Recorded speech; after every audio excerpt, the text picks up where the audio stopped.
There's a monster outside.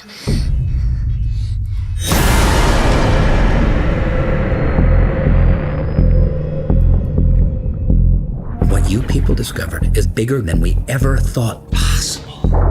How big is that thing? It was the largest shark that ever existed. A living fossil.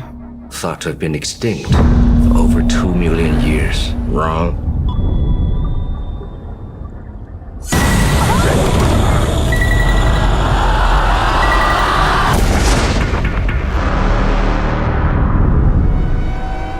My God.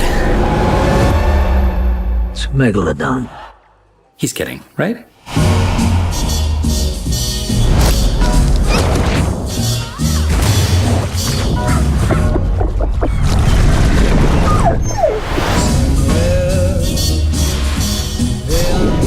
That thing's out there. We need to find it and kill it. Why don't you just put a tracker on it? Did you guys ever watch Shark Week?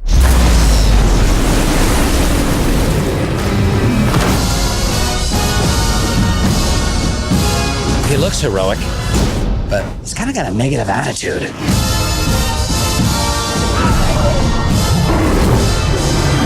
Chew on this, you ugly...